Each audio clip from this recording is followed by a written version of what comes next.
Hi friends, cooperative tutor എന്ന YouTube ചാനലിലേക്ക് ഏവർക്കും സ്വാഗതം. നിങ്ങൾ ആദ്യമായിട്ടാണ് ഈ ചാനൽ കാണുന്നതെങ്കിൽ പ്ലീസ് സബ്സ്ക്രൈബ് മൈ ചാനൽ. അതോടൊപ്പമുള്ള കുഞ്ഞു ബെല്ലൈക്കൺ കൂടി പ്രസ് ചെയ്തതിന് ശേഷം ഓൾ എന്ന ഓപ്ഷൻ കൂടി ഒന്ന് അമർത്തിയേക്കണേ. എങ്കിൽ മാത്രമേ ഞാനിടുന്ന ക്ലാസ്സിൻ്റെ നോട്ടിഫിക്കേഷൻ നിങ്ങൾക്ക് ഉടനെ തന്നെ ലഭിക്കുകയുള്ളൂ. നമ്മൾ 500 ക്വസ്റ്റ്യൻസ് ഉൾപ്പെടുന്ന വീഡിയോയുടെ 9ാമത്തെ പാർട്ടാണ് ഇന്ന് ചെയ്യാൻ പോകുന്നത്. നമുക്ക് നിങ്ങളിൽ ഒരുപാട് പേർക്ക് ഈ ക്ലാസ് ഇഷ്ടപ്പെടുന്നു, പ്രയോജനകരമാകുന്നു എന്നറിഞ്ഞതിൽ സന്തോഷമുണ്ട്. അതുപോലെ ക്ലാസ് ഇഷ്ടപ്പെടാത്ത ആൾക്കാർ പതിവായിട്ട് ഡിസ്ലൈക്കും അടിക്കുന്നവരുണ്ട്. അവർക്കും ഈ ക്ലാസ്സിലേക്ക് സ്വാഗതം. അപ്പം നമുക്ക് ഇന്നത്തെ ക്ലാസ്സിലേക്ക് കടക്കാം. ഇന്നലത്തെ ബാക്കി 9ാമത്തെ പാർട്ടാണ് നമ്മൾ ചെയ്യുന്നത്. First question, imperial committee is another name of which committee? Imperial committee എന്നുള്ളത് ഏത് കമ്മിറ്റിയുടെ വേറെ ഒരു പേരാണ്? ഏതിൻ്റെയാണ്? മാക്ലഗാൻ കമ്മിറ്റി. ഏതിൻ്റെയാണ്? മാക്ലഗാൻ കമ്മിറ്റി. അടുത്ത question, identity card issued in form number dash is prescribed in KCS act 1969. 1969 KCS act അനുസരിച്ച് ID കാർഡ് ഇഷ്യൂ ചെയ്യുന്ന form number എത്രയാണ്? ഫോം നമ്പർ 6A ആണ്. ഫോം നമ്പർ 6Aയിലാണ് എന്താണ് ID കാർഡ് ഇഷ്യൂ ചെയ്യുന്നത്. അടുത്ത question, section 28B of the KCS act deals with. KCS ആക്ടിൻ്റെ section 28Bയിൽ ഏതിനെക്കുറിച്ചാണ് പറഞ്ഞിരിക്കുന്നത്? State cooperative election commission. എത്രയോ തവണ ചോദിച്ച ക്വസ്റ്റ്യൻ ആണെന്നറിയാമോ? സ്റ്റേറ്റ് കോപ്പറേറ്റീവ് ഇലക്ഷൻ കമ്മീഷനെ കുറിച്ച് പറയുന്ന സെക്ഷൻ ഏതാണ്? Section 28B. അടുത്ത question, rule 29 of KCS act deals with. KCS ആക്ടിലെ റൂൾ 29 അതിൽ എന്തിനെക്കുറിച്ചാണ് പറഞ്ഞിരിക്കുന്നത്? അതിൽ പറഞ്ഞിരിക്കുന്നത് books and accounts to be maintained by societies. Societies സൂക്ഷിക്കേണ്ട ബുക്കിനെ കുറിച്ചും അക്കൗണ്ട്സിനെ കുറിച്ചും പറയുന്ന സെക്ഷനാണ്, റൂളാണ് റൂൾ 29. അടുത്ത question, general body meeting is defined in section dash of the KCS act 1969. 1969 KCS act പ്രകാരം ജനറൽ ബോഡി മീറ്റിങ്ങിനെ കുറിച്ച് ഡിഫൈൻ ചെയ്തിരിക്കുന്ന സെക്ഷൻ ഏതാണ്? സെക്ഷൻ 2 സബ്സെക്ഷൻ K ആണ്. 2Kക്കകത്താണ് ജനറൽ ബോഡി മീറ്റിങ്ങിനെ പറ്റി പറയുന്നത്. അടുത്ത question, which deposit is known as low cost deposit? Low cost deposit എന്നറിയപ്പെടുന്നത് ഏതാണ്? ആൻസർ കാസ ഡിപ്പോസിറ്റ് ആണ്. അതായത് കറന്റ് അക്കൗണ്ട്, സേവിങ്സ് അക്കൗണ്ട് എന്ന് ഉദ്ദേശിക്കുന്നതാണിത്.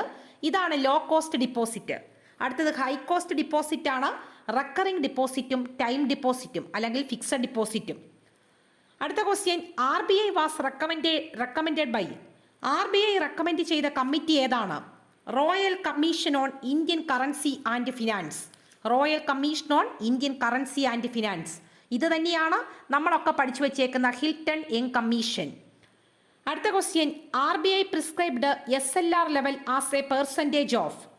RBI SLR statutory liquidity ratio അത് മെയിൻറ്റെയിൻ ചെയ്യുന്ന പെർസെൻറ്റേജ് എന്തിൻ്റെ ബേസിലാണ്? ഡിമാൻഡ് ആൻഡ് ടൈം ലയബിലിറ്റിയുടെ ബേസിലാണ്. ഒരു ബാങ്കുമായിട്ട് ബന്ധപ്പെട്ട് ഉണ്ടാകാൻ സാധ്യതയുള്ള ഡിമാൻഡ് ആൻഡ് ടൈം ലയബിലിറ്റിയുടെ ബേസിലാണ് എന്താണ് SLR മെയിൻറ്റെയിൻ ചെയ്യുന്നത്. അടുത്ത question, dash is the rate at which scheduled commercial bank can borrow fund in very short period from RBI against government securities. Scheduled commercial bank RBIയിൽ നിന്നും വളരെ കുറഞ്ഞ കാലത്തേക്ക് ബോറോ ചെയ്യുന്ന ഫണ്ട് അതിന് പറയുന്നത് പേരെന്താണ്? മാർജിനൽ സ്റ്റാൻഡിംഗ് ഫെസിലിറ്റി എന്നാണ്. എന്താണ്? മാർജിനൽ. അതിന് പറയുന്ന പേരാണ് മാർജിനൽ സ്റ്റാൻഡിംഗ് ഫെസിലിറ്റി. അടുത്ത question, dash is one of the reasons for over stating the profit. ഒരു ബിസിനസ് സ്ഥാപനത്തിലെ പ്രോഫിറ്റ് ഓവർ സ്റ്റേറ്റ് ചെയ്ത് കാണിക്കാനുള്ള പ്രധാനപ്പെട്ട കാരണം എന്താണ്? എന്തായിരിക്കും? Earning more commission. Earning more commission. ഇവിടെ ഓപ്ഷൻ തന്നിരിക്കുന്നത് decrease the value, getting low price, none of these ഒക്കെയാണ്. അതുകൊണ്ട് ഓപ്ഷൻ അനുസരിച്ച് ആൻസർ എഴുതുമ്പോൾ ഏതാണ്? ഏണിംഗ് മോർ കമ്മീഷനാണ്. അടുത്ത question, dash implies through examination of cost accounting records of a company. ഒരു കമ്പനിയിലെ കോസ്റ്റ് അക്കൗണ്ടിംഗ് റെക്കോർഡ്സ് സൂക്ഷ്മമായിട്ട് പരിശോധിക്കുന്നതിന് പറയുന്ന പേരെന്താണ്? Cost audit. അടുത്ത question, dash constituted a system under which an auditor make a surprise checking of some of the important terms. ഒരു auditor visit ചെയ്ത് surprise checking നടത്തുന്നതിന് പറയുന്ന പേരെന്താണ്? ആ പേരിനകത്ത് തന്നെയുണ്ട് സർപ്രൈസ് ചെക്ക്. അടുത്ത question, dash are deemed to be the property of the auditor. ഒരു ഓഡിറ്ററിൻ്റെ പ്രോപ്പർട്ടി ആയിട്ട് അല്ലെങ്കിൽ ഒരു ഓഡിറ്ററിൻ്റെ എന്താണ് ഫൈനൽ റിസൾട്ട്. നേരത്തെ അതിനകത്ത് ഓഡിറ്റ് റിപ്പോർട്ടൊന്നും ഇല്ലായിരുന്നു, അതുകൊണ്ടാണ് അതിൻ്റെ ആൻസർ ബാലൻസ് ഷീറ്റ് എന്ന് പറഞ്ഞു കൊടുത്തിരുന്നത്. ഇവിടെ dash are deemed to be the property of auditor എന്ന് ചോദിച്ചാൽ ഏതാണ് ആൻസർ എഴുതേണ്ടത്? Dash are deemed to be the property of the auditor എന്ന് ചോദിച്ചാൽ വർക്കിംഗ് പേപ്പേഴ്സ് ആണ്, വർക്കിംഗ് പേപ്പേഴ്സ്. അടുത്തത് the ultimate authority of NCUI. NCUIയുടെ അൾട്ടിമേറ്റ് അതോറിറ്റി ഏതാണ്? ആൻസർ ജനറൽ ബോഡിയാണ്. അടുത്തത് the executive committee of NCUI is elected by. NCUIയുടെ executive കമ്മിറ്റിയെ എലക്ട് ചെയ്യുന്നത് ആരാണ്? ഗവേണിംഗ് കൗൺസിലാണ്, ഗവേണിംഗ് കൗൺസിൽ. അടുത്തത് which taluk of Kerala is having 2 CCU. 2 circle cooperative യൂണിയനുള്ള കേരളത്തിലെ താലൂക്ക് ഏതാണ്? ആൻസർ തലശ്ശേരി. അടുത്തത് the nomination for candidates of election for circle cooperative union is to be submitted in form number dash of KCS act. അതായത് കാൻഡിഡേറ്റ്സിൻ്റെ nomination circle cooperative യൂണിയനിലെ ഇലക്ഷനുമായിട്ട് ബന്ധപ്പെട്ട് nomination സമർപ്പിക്കുന്നത് ഏത് ഫോം നമ്പറിലാണ് എന്നാണ് ചോദിച്ചേക്കുന്നത്. Form number 14A. എത്രയാണ്? Form number 14A.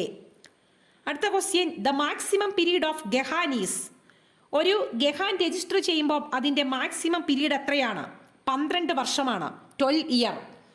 അടുത്ത question, rule dash of KCS act mentions about a insured cooperative bank. Kerala cooperative societies ആക്ടിൻ്റെ എത്രാമത്തെ റൂളിലാണ് ഇൻഷ്യൂർഡ് കോപ്പറേറ്റീവ് ബാങ്കിനെ കുറിച്ച് പറഞ്ഞിട്ടുള്ളത്? Rule 15AA. റൂൾ 15AA-ക്കകത്താണ്. അടുത്ത question, as per section 40 of KCS act societies are exempted from. Section 40 അനുസരിച്ച്, KCS ആക്ടിലെ section 40 അനുസരിച്ച് കോപ്പറേറ്റീവ് സൊസൈറ്റി എന്തിൽ നിന്നൊക്കെ എക്സംപ്റ്റഡ് ആണ്?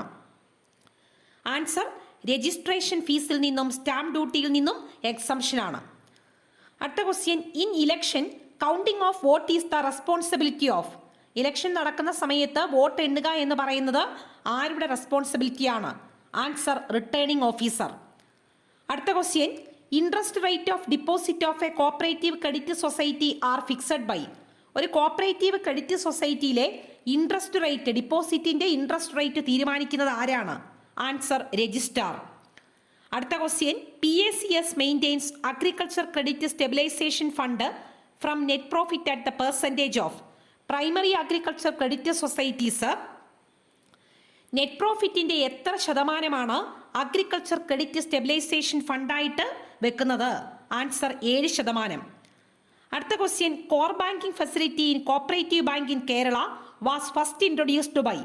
കേരളത്തിൽ കോപ്പറേറ്റീവ് ബാങ്കുമായിട്ട് ബന്ധപ്പെട്ട് കോർ ബാങ്കിങ് ഫെസിലിറ്റി ആദ്യമായിട്ട് ഇൻട്രൊഡ്യൂസ് ചെയ്തത് ഏത് ബാങ്കാണ്?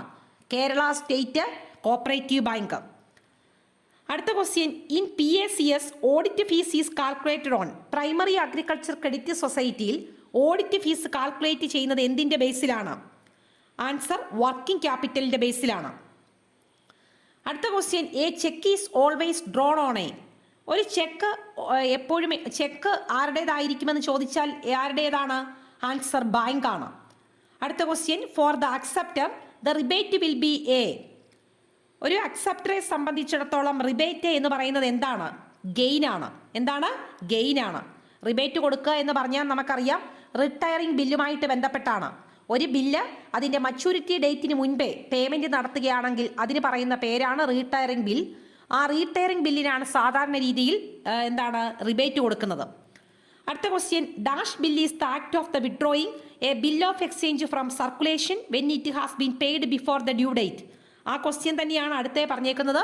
അതിനാണ് റീടയറിംഗ് ബിൽ എന്ന് പറയുന്നത്.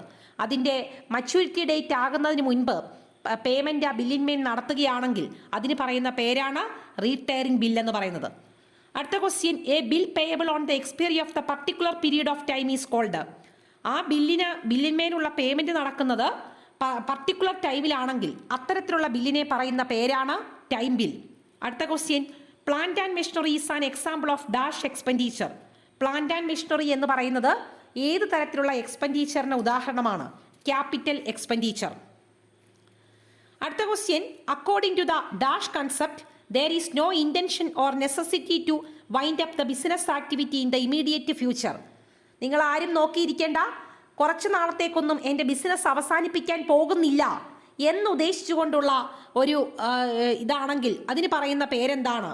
അത് ഏത് തരത്തിലുള്ള കൺസെപ്റ്റാണ്? അതിന് പറയുന്ന പേരാണ് ഗോയിങ് കൺസേൺ കൺസെപ്റ്റ്. അടുത്ത question, A transaction recorded in both sides of cash book is A dash entry. ഒരു ക്യാഷ് ബുക്കിൻ്റെ ഡെബിറ്റ് സൈഡിലും ക്രെഡിറ്റ് സൈഡിലും ഒരേ എൻട്രി തന്നെ റെക്കോർഡ് ചെയ്യുകയാണെങ്കിൽ അത്തരത്തിലുള്ള എൻട്രിക്ക് പറയുന്ന പേരാണ് കോൺട്രാ എൻട്രി. അടുത്ത question, capital expenditure shown in the dash side of the balance sheet. Capital expenditure ഏത് സൈഡിലാണ് ബാലൻസ് ഷീറ്റിൻ്റെ കാണിക്കുന്നത്? എവിടെയായിരിക്കും? അസറ്റ് സൈഡിലാണ്. അടുത്ത question, rent and rates R example of dash account. Rent, rates ഇതൊക്കെ ഏത് തരത്തിലുള്ള അസറ്റിന്, അല്ലെങ്കിൽ ഏത് തരത്തിലുള്ള അസറ്റ് എന്നുള്ളതല്ല, റെന്റ് ആൻഡ് റേറ്റ് ഏത് തരത്തിലുള്ള അക്കൗണ്ടിന് എക്സാമ്പിളാണ്? റവന്യൂ എക്സ്പെൻഡിച്ചർ ആണ്.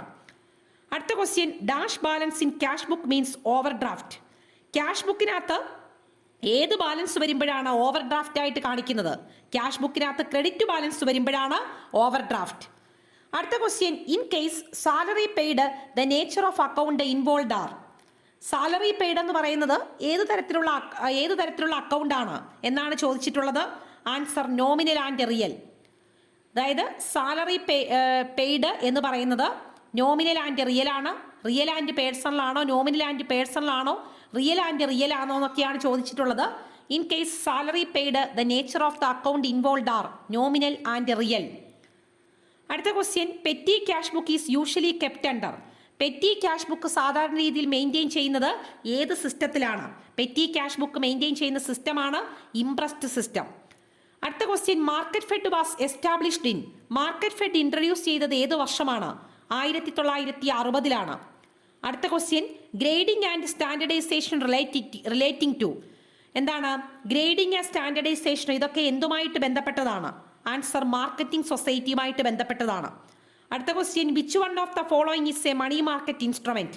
താഴെ പറയുന്നവയിൽ ഏതാണ് മണി മാർക്കറ്റ് ഇൻസ്ട്രുമെന്റ്? ട്രഷറി ബില്ലാണോ, സർട്ടിഫിക്കറ്റ് ഓഫ് ഡിപ്പോസിറ്റ് ആണോ, ബോത്ത് എ ആൻഡ് ബി ആണോ, നൺ ഓഫ് ദിസ് ആണോ? Answer both A and B. അപ്പോൾ ഇത്രയും ക്വസ്റ്റ്യൻസ് ആണ് ഇന്നത്തെ വീഡിയോയിൽ ഉൾപ്പെടുത്തിയിരിക്കുന്നത്. നിങ്ങൾക്ക് ഈ ക്ലാസ് ഇഷ്ടമായെങ്കിൽ തീർച്ചയായിട്ടും ഷെയർ ചെയ്യാനും ലൈക്ക് ചെയ്യാനും മറക്കരുത്. നിങ്ങളുടെ വിലയേറിയ അഭിപ്രായങ്ങൾ കമൻറ്റ് ബോക്സിൽ രേഖപ്പെടുത്താനും മറക്കരുത്. Thanks for watching. Thank you.